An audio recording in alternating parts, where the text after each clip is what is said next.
So you guys probably know who this is. You probably know Rudy from Alpha Investments, and you guys know that this man is like king investor. And I've made it pretty clear in the past, I'm not a big investment guy. I don't invest a lot into the hobby. I like to consider myself a collector over an investor. And I like to consider myself more on the focus of singles versus sealed. I like collecting the cards, the slabs over like a sealed booster box. But I've always respected Rudy. And he dropped this video. He called it End of the Pokemon Era. And one of the things I've noticed investor YouTubers have been doing is like these titles that sound like doom and glooms type of titles. This guy preached a lot of facts. So today we're going to be reacting to Rudy's video, and I'm going to be offering my insight and my input, telling you why I agree with certain opinions that he might say. There might be a couple things that I might just disagree with slightly. Once again, everybody's entitled to their own opinions in the hobby, and I'm not saying that Rudy, I agree with everything he says, but for the most part, this video is very, very like truth. And I think it's a video that a lot of up and coming wannabe investors, a lot of people new to the hobby that are in it for the long haul, which most people say there are, but really most people are in it to quick flip. But for the people that are in it for the long haul, they need to watch Rudy.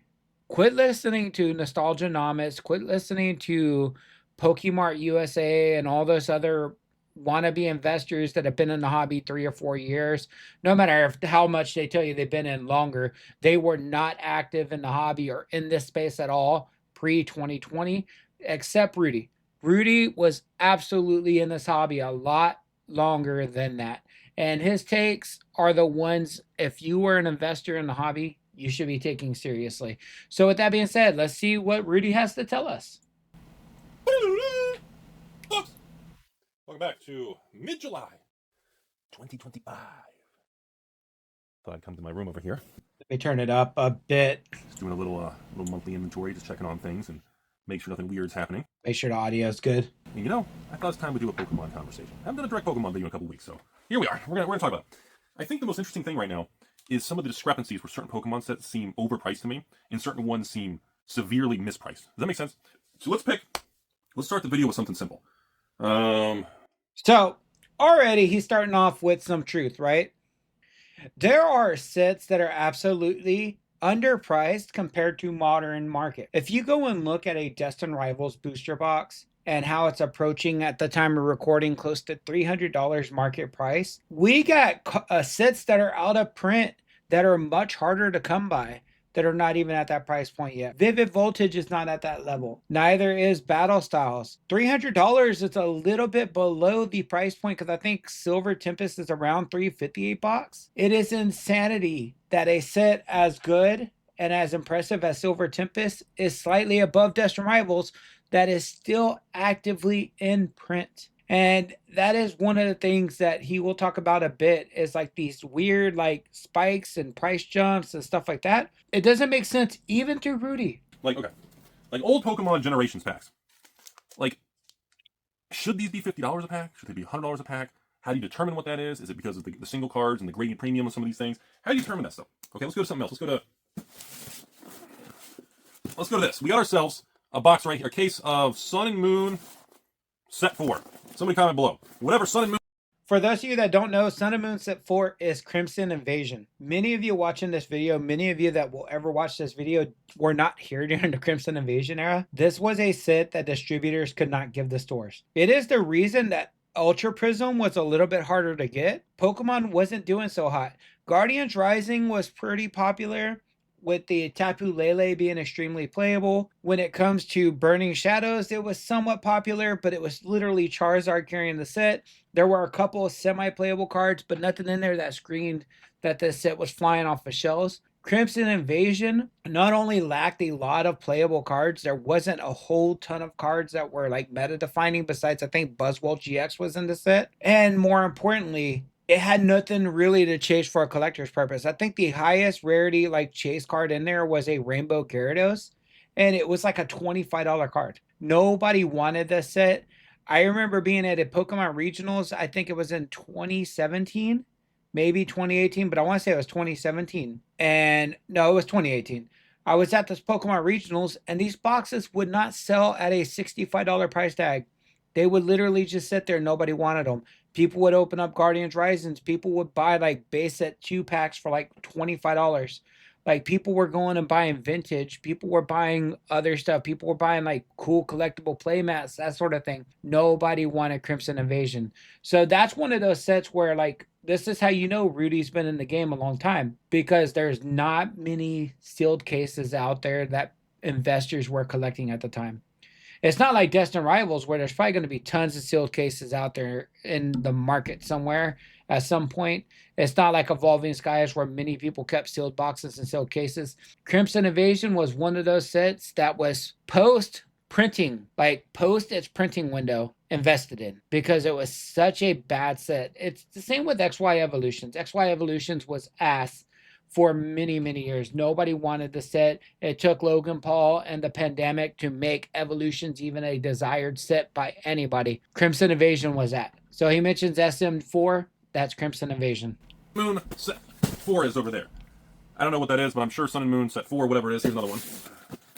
We got Sun and Moon set 2. That is Guardians Rising. That was a set that was semi-popular when Tapu Lele was meta-relevant, but it fell off a lot, especially in the late Sun and Moon era, when Tapu Lele was not as played, when Tapu Lele rotated out, and most importantly, when Pokemon really picked it up in card design around the Team Up era.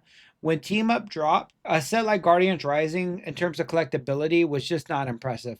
I think the best chase card in Guardian Rising, if I'm not mistaken, is a Sylveon Rainbow Rare.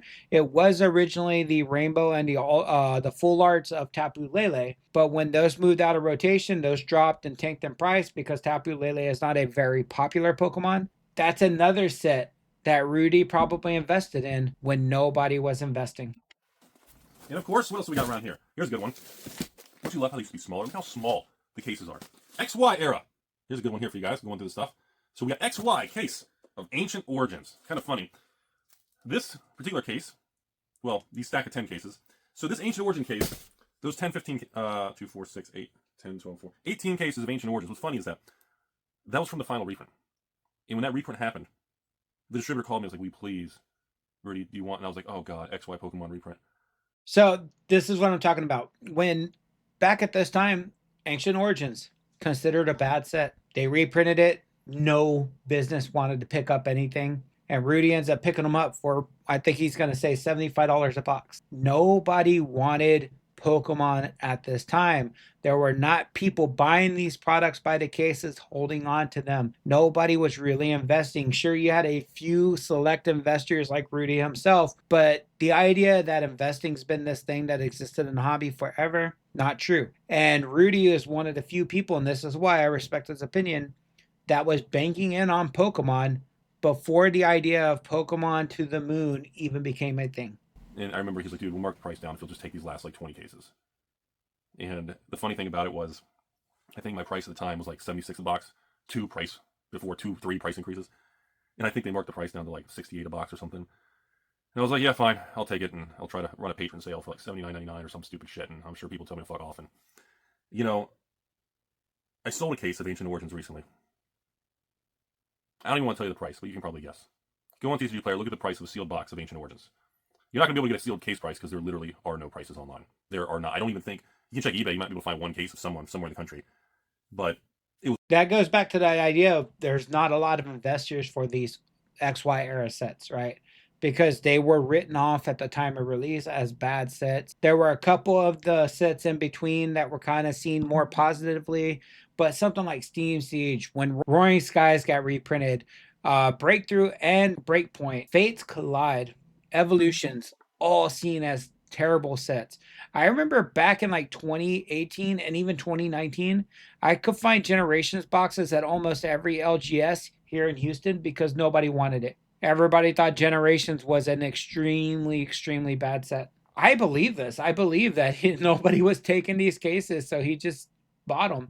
And I believe that he might have tried to sell them, and everybody laughed at him. Everybody scoffed at him. So he ended up just keeping them, investing in them. He is right. You're probably not going to see a lot of sealed cases of Ancient Origins or pretty much any XYR set available on the open market because there's not that many available. Sure, you might get a couple of like, I've known people mentioned it with like Sun and Moon era stuff about like warehouses full, but a lot of investing, a lot of those full warehouses started occurring in 2020 when people realized that Pokemon was really going for a lot. Logan Paul happened. You had this mention of like a $20,000 Bulbasaur, which wasn't true, but people believed it. So next thing you know, people were looking at all these badass sets and they're just like, I want a pallet of that. They buy a pallet and they shove it in a warehouse. A lot of that started in 2020. Beforehand, buying a 20 cases of Ancient Origins was seen as a loss by most people in the community. It was a lot of money. It was a lot of money. So that brings us to today, everybody. That brings us to today. How do we have something like Sword and Shield, Silver Tempest? Come on! Whatever. Let's just pretend.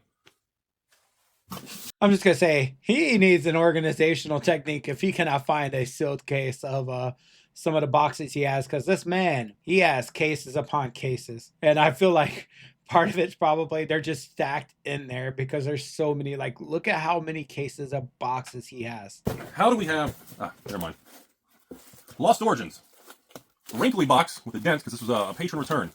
When I sold these for, I think these were $119 a box, and the patron returned it because this Pokemon had bad manufacturing, and the wrapper was kind of wonky on it. Does anybody remember that? I remember getting so many of these boxes that I got nervous to sell because I didn't want to be accused of reselling, because Pokemon was printing so fast to just get product onto the market that like I was getting like even Evolving Skies boxes where it looked like somebody pulled on the plastic wrapper and stretched it out. Like they put a miniature fat kid in there and let him roll around to stretch out the plastic, and it just looked like it was tampered with. It was horrible packaging, and that's an example of that. So, well, that was a little bit better. Well, that's Lost Origins. Anyway, so how do you have Silver Tempest booster boxes at like almost $400 a box? The ETBs of Silver Tempest are like $80, maybe 90 when you watch this. Like, is that the right ratio? I'm not sure it is. So how do you have a Silver Tempest box from Sword and Shield era at almost $400 a box? And then in Scarlet Violet, you have like SBO2 at the same almost $400 a box. And this is the point he's going to be hitting on, is like the levels of price jumps for modern, for the Scarlet and Violet era. A lot of product that is still in print, a lot of product that has a chance for reprint, how it's having this insane jumps. Because I agree with him here, right? Sword and Shield era should always be above Scarlet and Violet, especially when it's a good set versus a good set, right? Sure, we can make the argument that Vivid Voltage shouldn't be above Paldea Evolved. And I kind of agree. I actually think Vivid Voltage is probably the second worst set. Probably, no, let's say third worst set in the Sword and Shield era, behind Champion's Path and Darkness Ablaze. I hated all three of those sets. But when it comes to a Scarlet and Violet box being the same price as something like Silver Tempest or even Brilliant Stars or Astral Radiance, it makes no sense, because that means those Sword and Shield boxes are starting to climb. They've been climbing naturally. Go look at the TCG players charts for any Scarlet and Violet set that released before the hype, and you will see a spike in purchases that drove them up in price.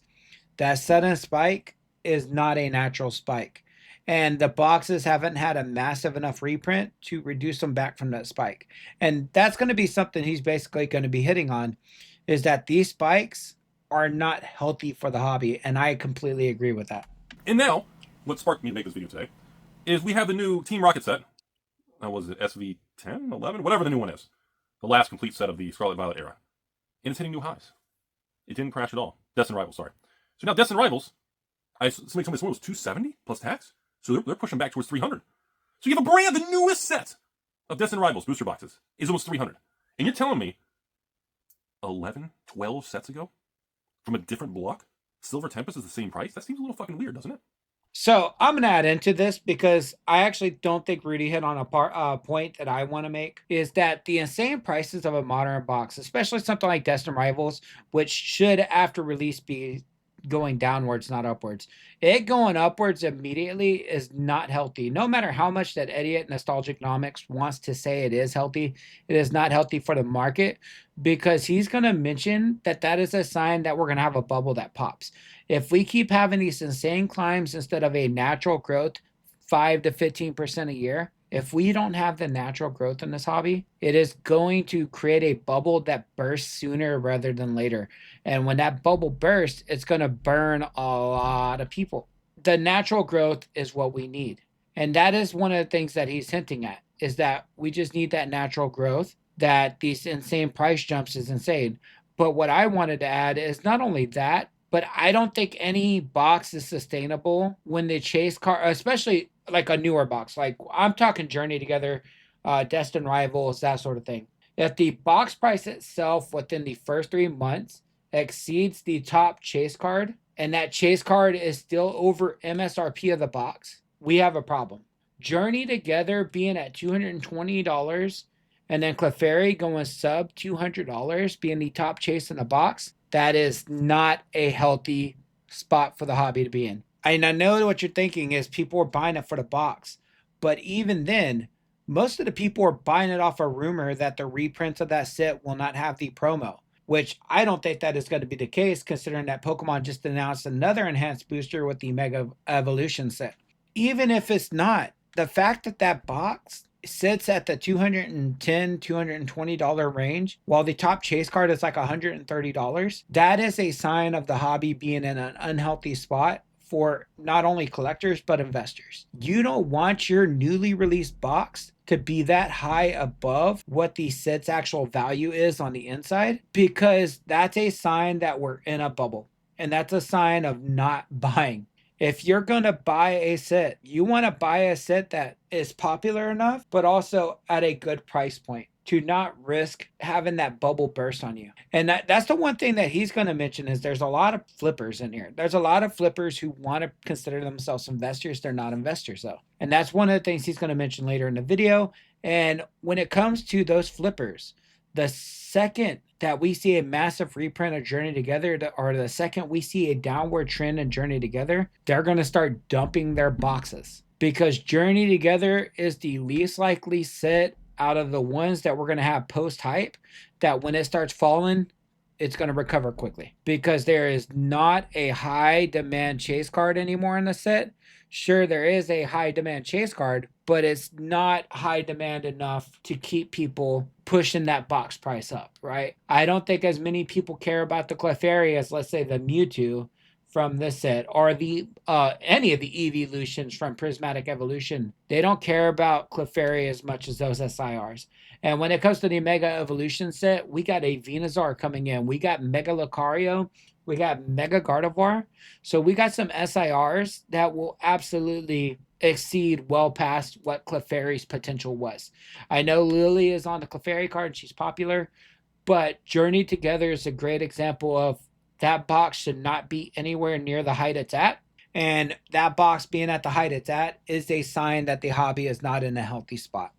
So, see, it's good. It's easy. A lot of you guys like me to make these kind of videos because for me, I don't need to pump any particular set. I don't give a shit. I got all the sets. I'm not here to try to tell you you should all buy Lost Origins, or all should buy Ancient Origins, or all should buy Generate. I don't care what happens. I'm here because it's fun to talk to you guys about this stuff. And there's just certain things that are weird to me. You know, Scarlet Violet base is like 205. Like, really? The base set's only 200? Really? Like, Journey Together is like 230. Like, really? And then, you know, I don't know. I didn't price check all the sets from Sword and Shield, but, you know, obviously, I'm sure, you know, Evolving Skies are Urine Yellow box somewhere back there, and somewhere off to that direction. I'm assuming those are probably the 2,000 plus a box kind of thing, but, like, the same thing, like, an amazing product, like Chilling Rain over there. Like, Chilling Rain boxes are 400 and change, or 450, or let's just say 500 by the time we watch this. I'm sure it's going to be all over the place. Is that really that bad of a price? Like, it's very, I'm having a hard time trying to understand and grasp what's considered a good buy, a good price, or a bad. And then I step back and I look at myself in the mirror and I realize that I've been doing this way too long in my life.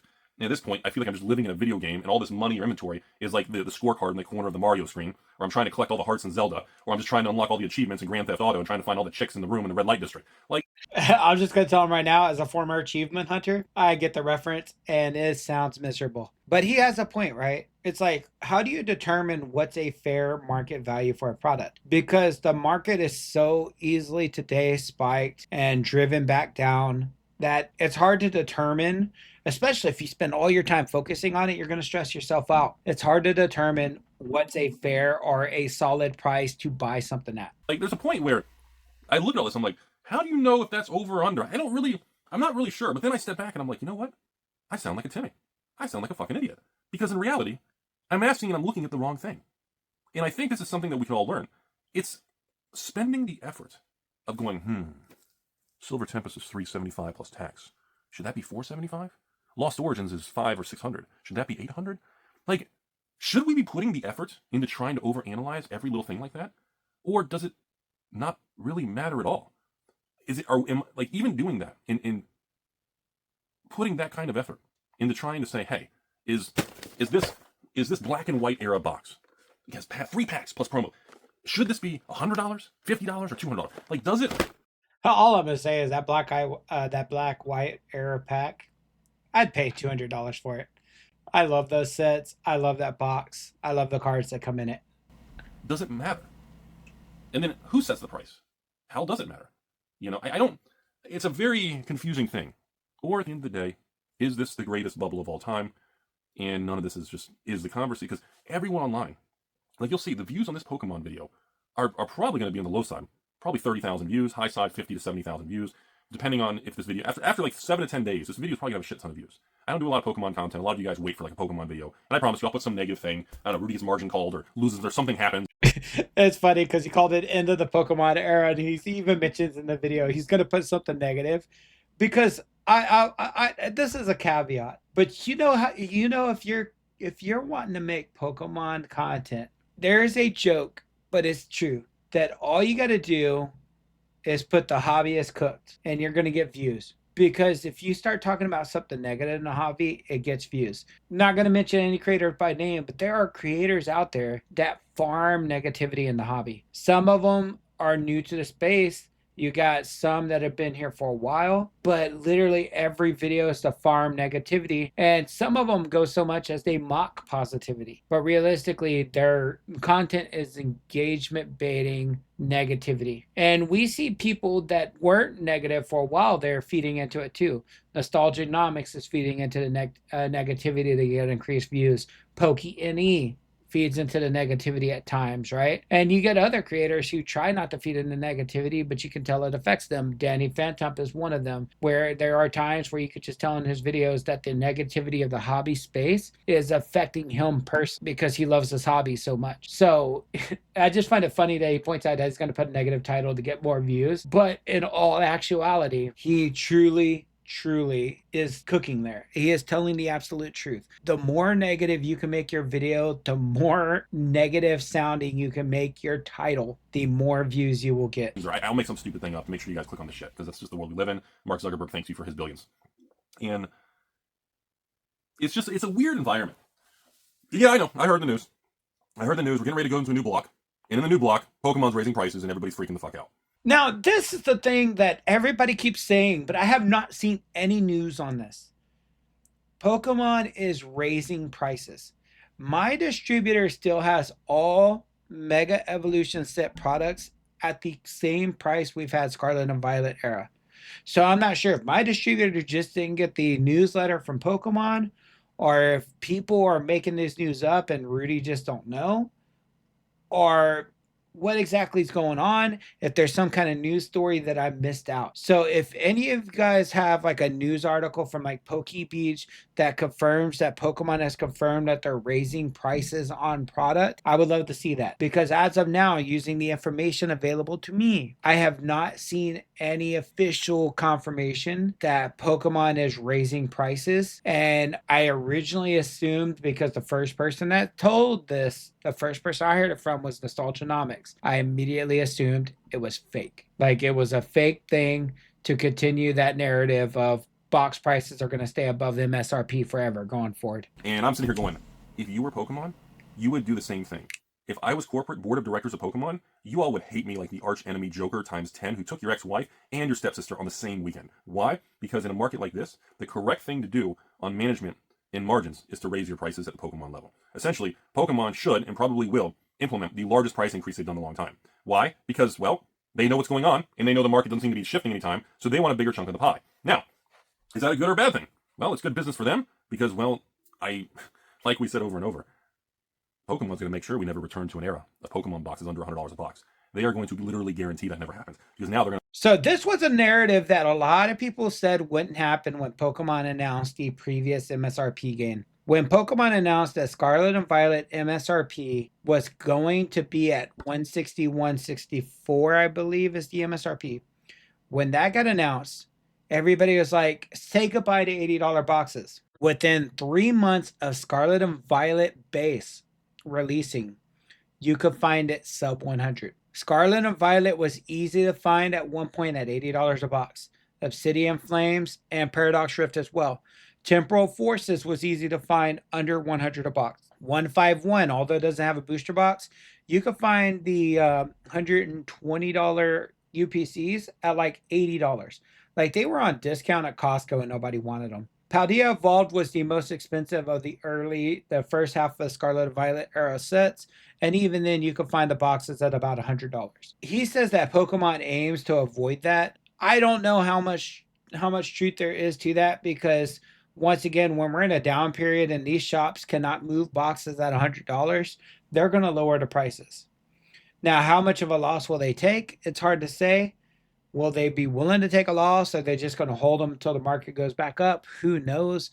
A lot of LGSs and a lot of shops tend to work on the idea that they need a current revenue flow, like a constant revenue flow. So they need to sell off those boxes. They can't just hoard 48 cases of a set until it goes back up. It is going to be interesting to see what happens over time if we do get back down to that point. I personally would not like that. I don't think the hobby's in a healthy spot when we're at $80 boxes. Sorry, my deal searchers who wanted $80 boxes, but most of you were not buying Obsidian Flames when it was $80 like I was. Most of you were not buying SV1 at $80 a box. Many businesses sat on those boxes struggling. And if boxes were at least 110, 120-ish, that would have given those stores a little bit more of a profit margin when some of those boxes did sell to be able to sit on some of those boxes that are not selling and not deal with the trouble, right? Because the people who were buying the $80 to $90 boxes and taking those losses on those bad set, and I'm gonna put that in parentheses, bad set. Those are the people that would still pay the $110, $120 a box, right? The people that are upset that they can't get $80 boxes now, most of those people were not buying $80 boxes when they were actually available because those boxes sat and nobody bought them. Sure, you had some of the investors who bought them who were smart and like eventually these sets will go up, especially those who were like, yeah, Paldea Evolves in a stunning set. It's going to go up at $100 a box. Those people are banking right now. A lot of people looked past those sets, said those sets weren't worth buying, weren't worth opening.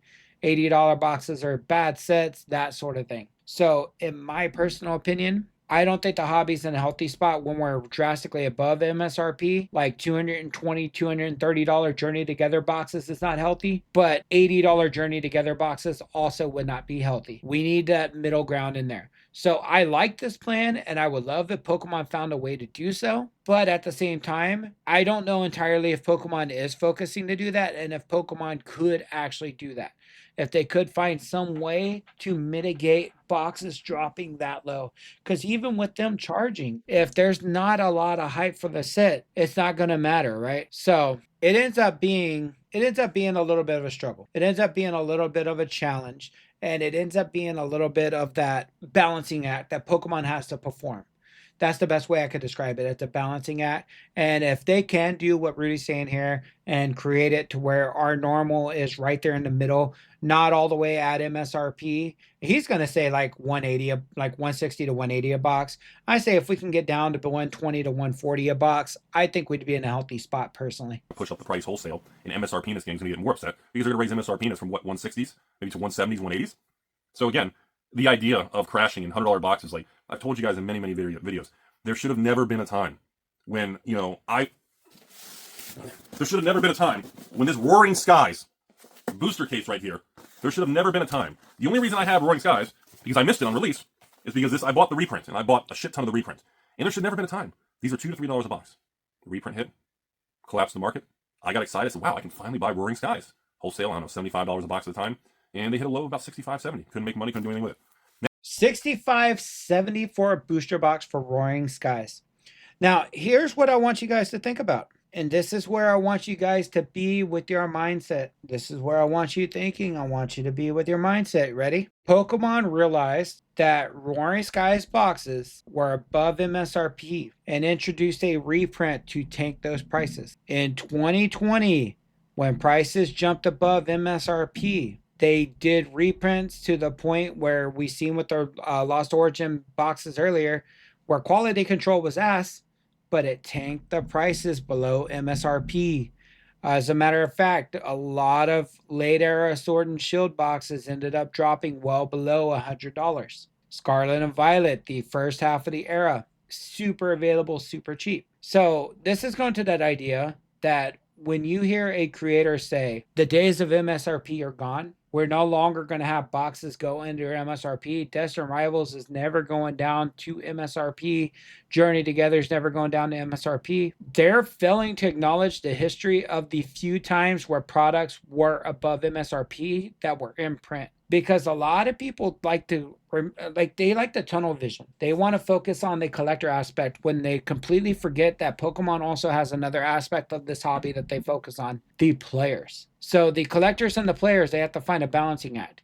And if they know their store shelves are empty, they're going to keep pumping out this product until those store shelves are full. On top of that, Rudy mentioned Pokemon's a business. They're going to want a cut of their pie, right? Do you think Pokemon sees these empty shelves as a good thing? Or do you think that maybe as a business, they're thinking, we sent 100 million boxes out. Now, that's just a stupid number I'm throwing out. We sent 100 million boxes out and our shelves are completely empty. Maybe we can pump 200 million out now and make more money. A lot of people ignore that factor when it comes to this idea that Pokemon's not going to look at this on their quarterly meetings and be like, our 100 million are not on shelves because everybody bought it out. Let's just make another 100 million, right? No, they're going to be like, all right, let's increase production to 150 million and see how that works out. 150 million sells out. All right, let's produce 200 million units this time. 200 million sells out. They're going to keep increasing those numbers until product ends up sitting again. And then that's when we're going to end up in that cycle where they start reducing printing. And then we end up in another hype cycle in 5 years. Printing has to get increased again. It takes some time. A lot of people complain. MSRP gang starts whining. It's just going to always be the thing because empty shelves do not help a business because to the business's eyes, that means there's more product I could have sold, right? If my shelves are empty and there's unhappy people that telling me they have not found product, I could have sold more. I want y'all to think about that. I want y'all to think about just his example of Roaring Skies. The next time you're like, wow, $285 for a Destined Rival booster box 3 months after the set release sounds like a great idea. Think about what happened with Roaring Skies, what happened with Vivid Voltage and Battle Styles during the pandemic and Champions Path, and think about what Rudy's saying here today. Now, I sell single boxes of Roaring Skies for $2,000 to $3,000 a box. You know, the funny thing about life is, you know, the real world makes better YouTube content than you can make up. You don't need to make things up because the real life is the best content in the universe. It writes itself. And I wonder if he's taking a shot at somebody when he's like, you don't need to make things up. I wonder who he's shooting at because I feel like that was a shot taken. the only reason I was able to buy Ancient Origins, Primal Clash, Breakthrough, Roaring Skies is because nobody else wanted it. And I was the last resort to take it. And there's only a few possible outcomes in the future. This is the greatest bubble of all time. And at some point between watching this video in the next 10 years, the Pokemon market has a full-blown fucking Tulip Mania collapse. And Pokemon prices drop 50 to 90% across the board. Which, if the market stays the way it is, that is what's going to happen. We need to find a balance that is healthy for the hobby. And if we keep the way it's going, if this hobby stays the way it is now, we will crash and burn hard. And it will make Pokemon look miserably bad to collect. Option number 2, the wheel in the sky keeps on turning and the music keeps playing. And we go 5, 10, 15 more years, and eventually a collapse happens sometime in the next 50 years, and by then, does it really matter today? If you have a $200 box of Pokemon, and it goes to 2, 3, 4,000, even if the market collapses 50%, it goes from 4,000 back to 2,000 or 1,000, and you pay $200 a box, you see my point? That's the problem with bubbles. Here's the thing that he's mentioning that he does like he's going to mention it in a bit, but I wanted to hit it out now. There are a lot of people who are not patient enough to wait those 10, 15 years. They want their box to go up quickly. You hear a lot of investors talk about 2 years, 5 years. There are very, very few investors who talk about 15 years, 10 years. And that's what he's doing. And when we say long term in this hobby, that's what we're referring to. We're not talking about you increasing, quadrupling your investments in 3 years. That is not healthy for the hobby if your box has shot up from $250 to $4,000 in 3 years. That is unprecedented changes that does not look healthy. It's not about life and equities and stocks and asset classes and bubbles. The problem is, even knowing that bubbles exist and are bubbly doesn't mean they are still not a good category to play in.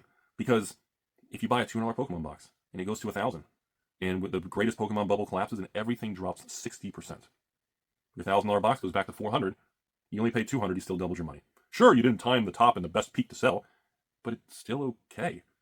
And that's why you want a steady growth, because you don't want your bubble crashing quickly. If we're going to have a bubble crash, we want it to happen down the line where our product has grown enough that if a crash happens, we still don't lose the money, right? Let's say I'm going to use this as an example, this Cynthia's Garchomp, right? Let's say I'm investing in Cynthia's Garchomps. These things are like $3, right? Within a year, it goes up to $5. 2 years, $7. 4 years, $10. Let's say after 10 years, right? This is a $30 card and I spent $3 to get it. In 15 years, it's a $50 card. Now, let's say we do have that crash in 15 years and it ends up dropping that percentage. It's still what, a $20 card, $15 card? I'm still on the come up, right? Because it happened naturally, right? Now, let's say this card, $3, somebody who does a buyout and bumps it up to $10 and it settles at 8. Then we have our crash. Guess what this card's back down to? It crashes in 3 years. It's back down to $3. So I wasted 3 years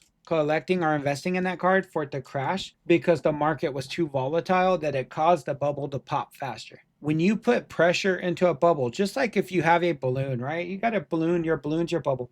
It is more likely to pop when you increase the pressure on the inside or put pressure on the outside, right? But a balloon can keep expanding as long as you're slowly increasing that pressure, right? On the inside, right? But if I'm blowing up that balloon too quickly, it's going to go and just blow up, right? And that is the point he's making is you don't want that balloon to go pop in 2 years. You want that balloon to just slowly expand. And then maybe 15 years, it's this big and then it just goes boom. But then nothing that you've ever invested in is truly a loss. That's the weird part about speculative things that have no real...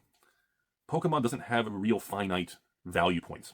There's not, like, if, like on Papa Hasbro stock. Everybody knows I own over 20,000 shares of Hasbro now. Full disclosure, I tell everyone all the time whenever I discuss it. Whether you think it's a good stock or bad stock, I don't really give a shit. That's just what I have. Every time we crash, I buy more.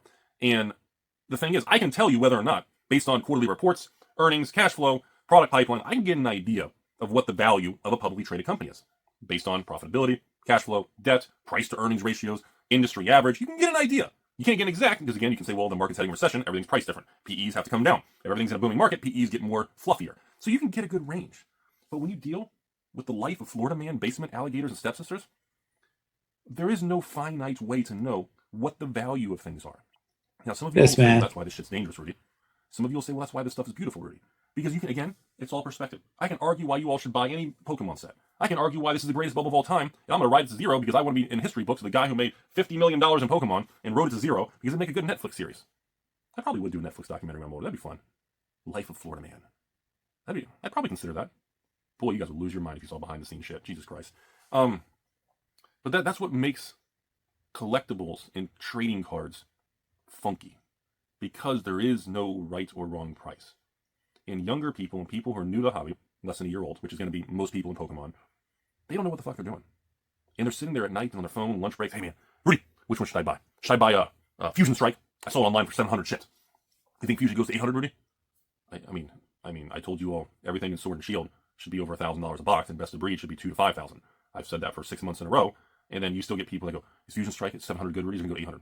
Okay, well let's. And he has a point, right? And this is why people like Nostalgianomics, Team Rocket Joey, Pokey Pokemart USA, this is why they get views. It's because there's so many new people in the hobby that are so tunnel visioned on the idea of getting rich off this hobby because they seen one person do it and they're just listening to anybody. And unfortunately, when you just have these new people come in and they're just trying to just take everybody's advice instead of just doing market research on their own and coming up with a good guesstimate from their own knowledge, when they're listening to everybody, most people they're listening to don't actually have the answers because, like Rudy said, trading card markets are funky. There is no right or wrong price. That $700 booster box could drop to 500 in 3 months, or it could spike to 1,000 in 3 months. Nobody knows how the market's going to ebb and flow properly. We can only make guesses. And a lot of the new people in the hobby are getting all the information from the people that are trying to preach their guesses as facts. And it's going to lead to a lot of people running into a lot of issues down the line that is not going to help keep our bubble progressing at the rate it should. Get historical data and let's look at the situation.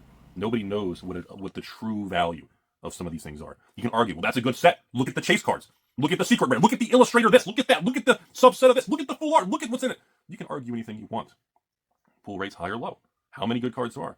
But I don't, again, I almost feel like these are means to justify things that don't really matter. And that is the real world of this, is that Pokemon pricing and evaluation, it's kind of fugazi. It's fairy dust. It's kind of wazi-woozy. There is no way to know. Doesn't mean it's dangerous. Everything in life is dangerous.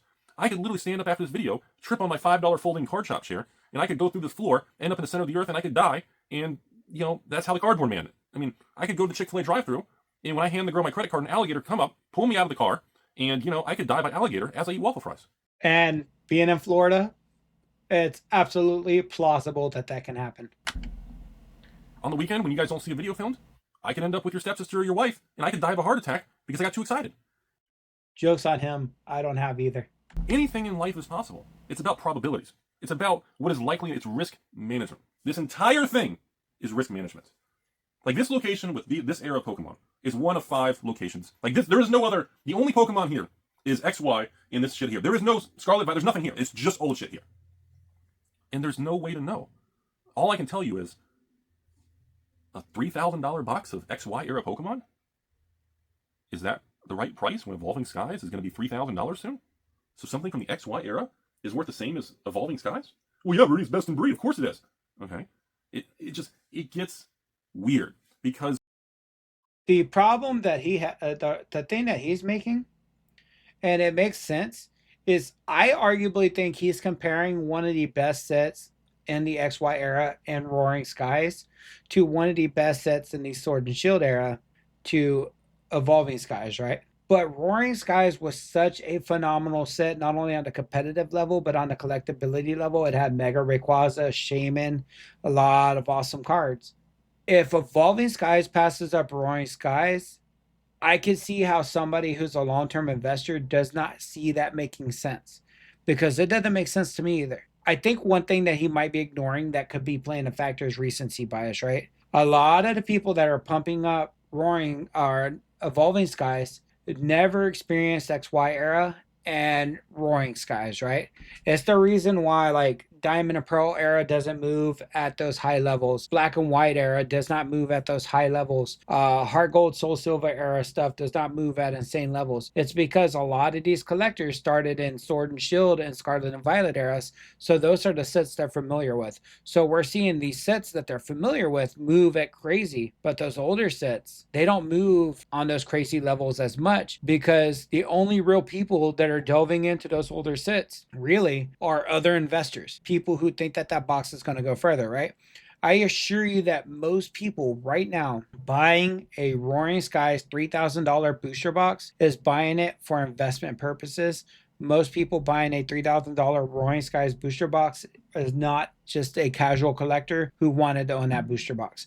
Not all, but most. I would probably say it's probably like at least 95% of people buying those boxes are not actual collectors. Now, sure, you may have that 2% content creators, 3% genuine collectors with big wallets, but about 95% are going to be investors holding those products for longer. And I think Evolving Skies is one of those situations where it's not just investors going after it, but you got content creators, pack ribbon shippers, right? Pack breakers, because the Moonbreon's in there and all the other evolutions. So this is still a set that sells at $50 a pack on rip and ship prices. It is one of those sets where I think that a recency bias, the fact that a lot of the community that's in the hobby today actually experienced the set, is helping it a bit. So I think that's one of the ways we can kind of explain why Evolving Skies is close to Roaring Skies in terms of value and is looking based on data to eventually pass it up.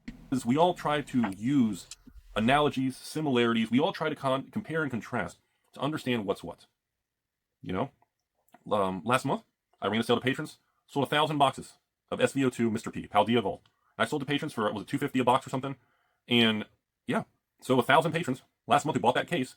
I had about, maybe 10, 20 people close their account, telling me to fuck off for being rip off from Scalper for Scanner 5,000. And I said, thanks for coming. I hope you enjoy your stay. Don't let fucking Chuck Norris punch you in the face. And the other 1,000 people who bought SVO2 from me just 30 days ago. They made, what do they have now? $500 to $1,000 in 30 days? I mean, there's no way to know the trajectory and the velocity and the rate of change. I remind you all, as we gurgitate Rudy's brain of Pokemon, that the appreciation and price movement, the velocity of change right now, if you're an options derivative trader, the velocity of change is higher than it should be. Like seeing now that Destined Rivals is now, because there's no more coming, possibly for a long time or ever, but we better get more. Now Destined Rivals is pushing towards 300. You're telling me the newest Pokemon set in the next 90 to 120 days is going to be over $300 a box. And Silver Tempest is $350 a box. That makes no fucking sense to me. Makes no sense to me. You're telling me that Evolving Skies at $2,500 is the same price as Roaring Skies from the XY era. Makes no sense to me. Well, we're the chase cards and the Moonbreon and it. Okay, that's cool. You can use whatever you think as justification. We'll get a single card price, like the chase card here. But people's opinions on art and cards change. I think the only justification that makes sense is going back to what I said, that recency bias. The fact that the people that are buying these sets and hyping them up and driving the market to insane levels. And I think the best word he used, velocity, at like a ferocious velocity. I think it's because they experienced these sets, right? They didn't experience Roaring Skies or Fates Collide or Ancient Origins, right? That these are the sets they're familiar with. So these are the sets that they're gonna think that they have the knowledge on, and those are the sets that they think deserve to have these high price tags. The attitude on how to price things change. Side conversation. How long did it take Sun and Moon to catch up to Sword and Shield? Think about it, right? Outside of like Latios and Latios, guys, not even 2 years ago, I was selling a PSA 10 alternate art Choo Choo for $200 2 years ago. Last year, I sold a regular GX of Latios and Latios GX from Team Up for $10. It's like a $60 card now. How long did it take people to go back and recognize Sun and Moon, the era before Sword and Shield? Even Sun and Moon was falling behind the two modern eras in terms of prices. Yeah, Premier card grading. But Sun and Moon, especially the later Sun and Moon sets, eventually caught up. Number one graded card, or the top two grade, I think it's tied. The two cards we get in the system here that we grade the most are obviously going to be Pokemon. And of course, Flesh and Blood. We get a ton of people grading with our player slabs and the RFID because they want to play with their cards and have their cards graded. So between Flesh and Blood and Pokemon, those are thousands of cards a month being slapped. And the funny thing is, yeah, half the orders of Pokemon that come into PCG are newer cards. Brand new stuff. Destined Rivals, Surging Sparks, Journey Together, Temporals, Mr. P's, Paradox, all this new stuff. But then the other half of the cards, or the orders of grading Pokemon, are a ton of old stuff. Vintage, Japanese stuff, new and vintage, XY era, Sun and Moon era, Black and White. I see people are still all kinds of stuff, right? And, the thing is, how the forces at work in Pokemon to me are very, I guess I'm going to say they're concerning. Because I can't grasp it. I can't understand it. I have an extremely difficult time understanding the predictability of modern Pokemon. I miss the days where it was fucking easy. And everybody just made fun of me for talking about Pokemon. I miss the days of 6 years ago making a Pokemon video, talking about evolutions and Roaring Skies, and Everyone, the comment section would be like, wow, look at this dumbass Florida guy trying to pump these bags that he's about to go bankrupt on. Like, those were easy days. I didn't realize how much I missed it. Because all everybody cares about now is just flipping and streaming and ripping shit. It is so. Again, going to that idea that he was just mentioning, most investors in this hobby are flippers. They're going to want the short term gain, they don't want the long term. He's mentioned 10 to 15 years. Most people don't want to wait 10 to 15 years. Hell, most of these people that are investing, that are buying these sealed boxes at $250, $300, they're not even going to want to wait a year. They're going to want that box to somehow turn around in the next 6 months to a year so that way they can flip it, and they will not be here within 2 years. And Rudy is going to hit on that point again, but he is preaching facts. He is 100% preaching facts. The hobby is overran by flippers and rip and shippers and people who are looking for the quick flip in terms of like quick profits instead of long term. So different compared to what built this location. This location was built on a whole different era. I could not rebuild this in today's era. I told you, I cannot rebuild and continue my own business model with Black and White, Journey Together, Destined Rivals. I mean, I've got some product in these things, but maybe, I know, again, like, Destined Rivals, I may have, I don't know, maybe I got 30, 40 cases. What is that? Fucking half a pallet or some shit? Like, And he's right. It's just there are so many people getting Pokemon these days. So much sealed product being burned through, especially with the rip and shippers. So many rip and shippers ending up with more product than LGSs. His business model cannot sustain itself in the terms of the way he's done it with the way the market runs. And think about it. He is one of the biggest spenders in the entire TCG realm. So imagine your small mom and pop LCS, right? You think they're getting a pallet of sealed booster boxes of Destined Rivals? No, they probably got 6 cases, maybe 10 cases, right? That's not a lot of product. And that's because so much of this product is being consumed by rip and shippers, being consumed by flippers. The stuff that hits up on Walmart shelves immediately bought up and flipped. The stuff that is bought at like GameStop, people are lining up for to buy and flip. It is a completely different market than what it was 10 years ago. that doesn't even get a rise out of me. I'm not even going to turn off the adult content to deal with that. It's not even worth the time. But the thing is, the rate of change and the people are so aggressive. You know, I don't think we even need a bubble or a Pokemon collapse to change things. You know what I think we need to change things? I think 30 to 40, a third of the market would leave the Pokemon world if prices just stopped skyrocketing. We don't even need a collapse. There are so many people just swiping their credit cards and flipping. If prices just stopped going up, I think if prices weren't so volatile, if it was a steady climb, I actually think he's underestimating how many people would leave the hobby. I think it's close to half of the people would leave the hobby if Pokemon wasn't an easy, quick flip hobby. If things weren't so volatile and so quick to rise and spike, if cards and singles weren't so easily manipulated on the open market on platforms such as TCG Player, I truly think that about half of the hobby or half of the people in the hobby would actually leave it. think that alone would change everything. It really, like, we don't even need the big bubble to collapse. And sure, Pokemon's a bubble. I don't think anyone would argue it's not. But the thing is, the Pokemon bubble could go another 5, 10, 20, 30 years. And even if you're in a bubble, and you know, not Bubble Mew, but even if you're in a real bubble, even if you know in 17 years and 5 months, it's going to start the biggest bear market collapse, undo everything in Pokemon history. It's fucking 17 years. Who cares? That's the problem with market timing and living in fear. Even when the day comes, when the bear market returns or something shifts, it may not even matter. We've never been in a different market cycle. This is the first market cycle that we have rip and ship. And this Hey, I'm not going to be grim. I don't mean to be grim, guys, but there's a chance you could be dead in 17 years, right? So if we have our steady climb that takes 17 years for our bubble to burst, it may not affect most of us. We shouldn't live in fear of that. What we should be fearful of, especially for those of you that are actually genuinely collecting or genuinely investing, is the volatile market shaking the bubble and putting pressure into the bubble so much that our bubble bursts in 3 years, right? In 2 years. That is what we should be fearing. this kind of behavior. Other cycles didn't have that. You know, and the burn rate of sealed product is just so astronomically high. I don't know how to compute that. I don't know how you calculate the value of things. The only conclusion, I'm going to wrap this video up. The only conclusion I can say is the more we continue this fast appreciating Pokemon, the more it just makes me nervous, makes me uncomfortable. This is coming from a guy that, no matter what happens, great. If you guys want to pump any sep, pump and dumping, I don't care. I'm just telling you that we need things to stop going up so quick. And I know the more things go up, every time the Pokemon market moves up 10%, evil investor Rudy could make $1 million or something. I don't know. But we need this kind of inflationary pressure in Pokemon to stop. But I don't feel like it wants to. I feel like everybody's okay with the higher price, and you can't stop it unless the buyers and people back away. It's not happening. And with government policy and money printing and everything going on, I mean, when I'm selling these 10, 20, $25,000 vintage sealed cases, they're being paid for most of the time. It's being paid for through Bitcoin or USDC stablecoin or Ethereum. And I mean, these are again things years ago that people weren't really doing with Pokemon. And that kind of supports my idea that most of the people that are buying that high dollar vintage is another investor, because most of his sales for those high dollar products comes through Ethereum or Bitcoin, some kind of cryptocurrency. Just kind of supports my idea that maybe those boxes are 100% being bought by investors who think it's going to climb even further.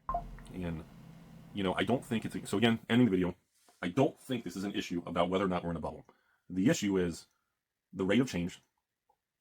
If I could change one thing, I would want Pokemon boxes to come out at 150 to 180 a box, and then every year they go up their 5, 10, 15%. Because normal Americans and people who are the gamblers and swipers and flippers, if you could buy a Pokemon box today and next year it goes from 150 in 1 year, $150 box goes to 170 in a year, that alone is going to weed most people out because it's moving so slow. People are going to feel like it's failing. To me, 10% a year is amazing. Now, obviously, 20, 30, 40, 50% a year is just perverted. When you hit inventory levels that are tens of millions of dollars, and someone says, "Hey, Rudy, you're going to make 30% a year," I'm going to go, "Huh?" So I'm like, if you have an even $20 million in inventory and it goes up 30% a year, just the inventory is going to go up $6 million fucking dollars a year just on that. Like it's not supposed to be that way. That's not the way the data is supposed to be. We need to return to normal 5 to 10% growth rates and rate of changes, and that alone will get rid of all the short-term TikTok jiggly dancers and the people who want to flip, because people can't flip when the growth rate is normal. And that'll remove the scalpers.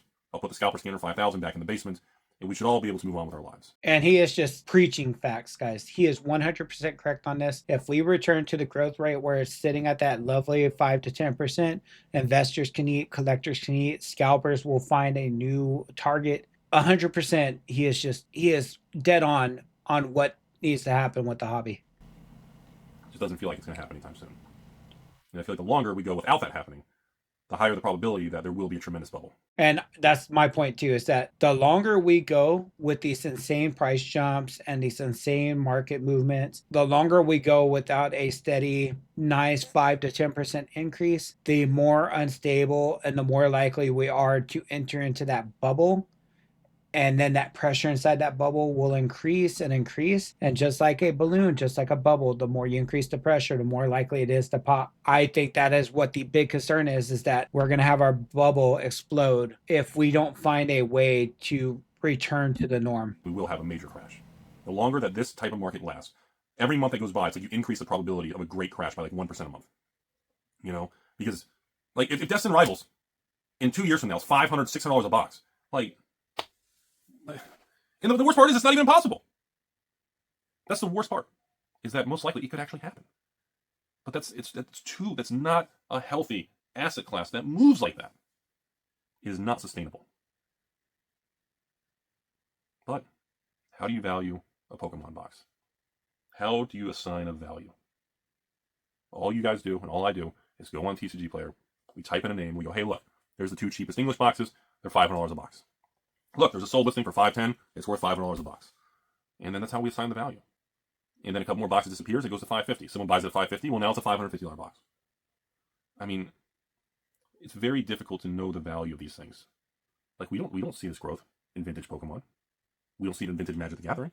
And he's right. I mentioned it earlier with Heart Gold, Soul Silver, Black and White, Platinum era, Diamond and Pearl era, like vintage. But even like old school vintage, like WotC, Neo, right? EX era. We don't see these levels or this insane growth in those eras. It is literally Sword and Shield and Scarlet and Violet and some sets in Sun and Moon that have seen these tremendous spikes. Now, new Magic collector boxes. Oh, God! Same thing. But in old stuff, that has historical charts and data, and we can assign values. We know things. We have 30 years of data or 20 years of Pokemon data. We get a better idea. And guess what? Those items they're not skyrocketing every week, every month, every quarter. It's just the new distorted hype thing. And it is scary because there's a very real chance. I like the word distorted hype. The new distorted hype. I like that because that's exactly how you describe today's modern market. That eventually the music could stop. And it could be scary. But if the music goes for another 5, 10, 15 years, I mean, 50% of these viewers right now watching this won't even be watching this channel in a year. So you multiply 50% attrition rate every year in fucking 10, 15 years. I'm still making videos. 1% of you guys will be watching, so it doesn't really matter anyways, right? I don't know. Whatever. I'm done ranting and raving. Pokemon just confuses the fucking shit out of me. Whatever. Have a great day.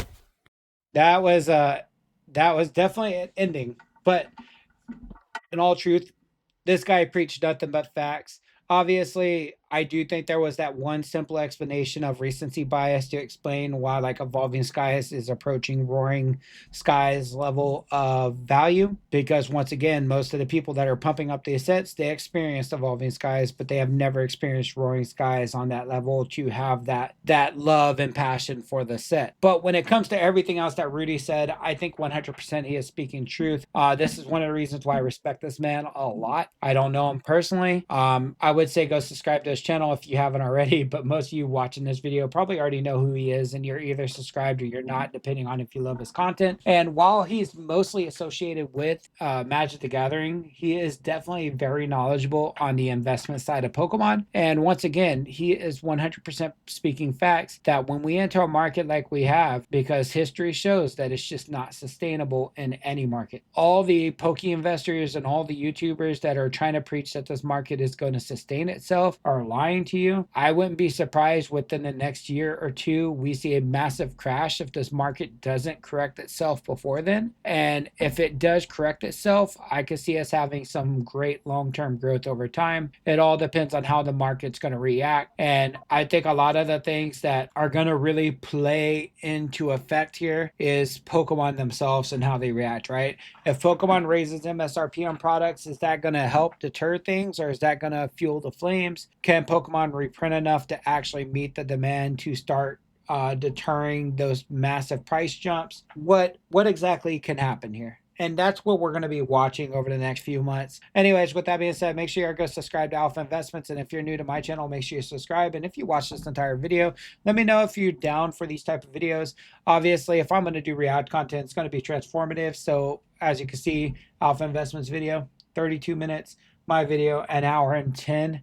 So 100% I will be talking a lot in any React video, and they will definitely be really long videos. So if you sat here and watched this entire video, I truly thank you. And let me know down in the comments. Do you agree with Alpha or Rudy's takes? Do you agree with Alpha Investments here?